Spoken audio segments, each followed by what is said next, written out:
Ramayana, Part 25, Sage Agastya's Blessings.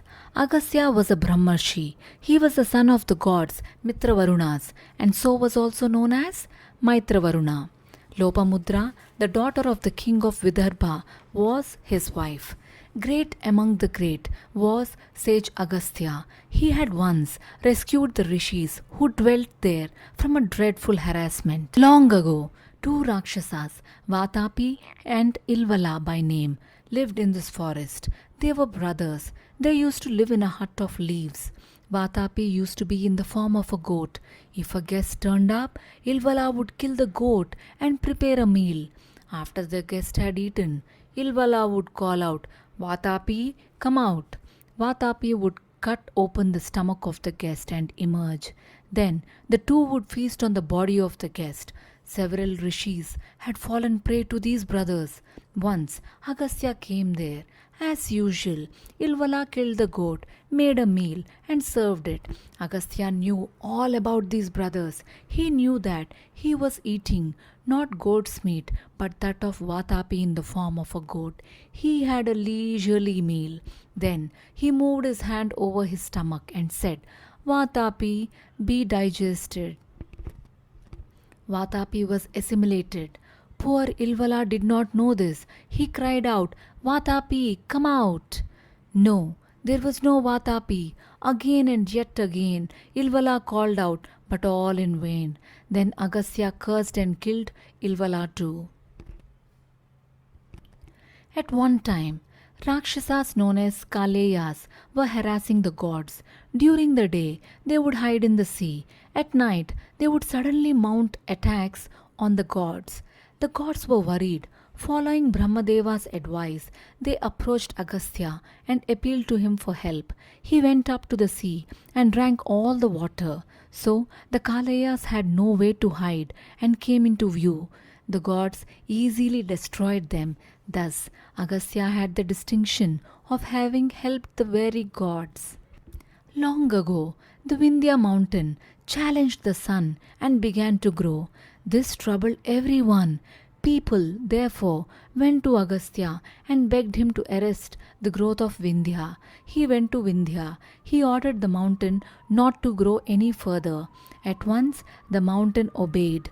Because he arrested the Aga, mountain itself, he came to be known as Agastya. Thus, Agastya was a very powerful sage. Everyone who came to his hermitage would be deeply influenced. There was no lie or theft in the region of the ashram. Every Muni and Tapasvi who lived there attained salvation. It was to the hermitage of such a sage that Sri Rama had come with his wife and his brother. It was a beautiful forest. The ashram of Agastya was particularly enchanting. The three walked on, enjoying the beauty of the ashram. Calm deer moved about there. The three enjoyed the sight and visited several temples there. There were Brahmastana and Agnyastana there. There were temples dedicated to Vishnu, Mahendra, Chandra, Bhaga and Kubera. There were temples sacred to Dhatru, Vidhatru, Vayu, Vasuki, Gayatri, Ananta, the 8 Vasus, Varuna with a god, Kartikeya and Dharma. The three visited these temples and then entered the ashram. They went up to the great sage and prostrated before him. Sage Agastya blessed them. He said, "Sri Rama, I heard that you had arrived in this forest. I was expecting you. It is Providence that has brought you to the forest. You or Lakshmana or Sita should not repine at your fate." Sri Rama answered, "Great sage, I have come to the forest to obey my father. I am not unhappy over this. Instead, I am happy that I am fulfilling the promise of my father. Great sage, I will have to spend some years in this forest. So, I pray to you to indicate a suitable spot for our stay. It must be close to a water source. It must be beautiful. It must be accessible to the rishis and the munis. It should be possible for us to hasten to their rescue if they are in any way threatened. Be pleased to suggest such a spot." Sage Agastya replied, "Sri Rama, there is a place close by known as Panchavati. There are gardens there which bear fruits of different kinds. There are pools with crystal clear water. Nearby flows the Godavari. Therefore, it is best for you to settle there. But before that, I will give you some astras. He gave Sri Rama 2 quivers, a diamond studded bow, the Vishnu Dhanush, a sword with a gold hilt, and magnificent weapons. They were weapons which Mahavishnu had employed against Daityas. The quivers were inexhaustible. They would be full of arrows always. Agastya was pleased to bestow them all on Sri Rama. Sri Rama received them devoutly. His heart overflowed with gratitude. He expressed his gratitude to Agastya and made obeisance once again. He then bent his steps towards Panchavati with Sita and Lakshmana. On the way, they saw a huge eagle. It was sitting on the branch of a banyan tree. Sri Rama suspected it to be a rakshasa in the guise of a bird and asked, "Who are you?" The bird replied, "Haven't you heard of Vainateyas? I am one of them." Kashyapa Brahma had a wife, Vinata by name. She had 2 sons, Garuda and Aruna. They came to be known as Vainateyas because they were the sons of Vinata.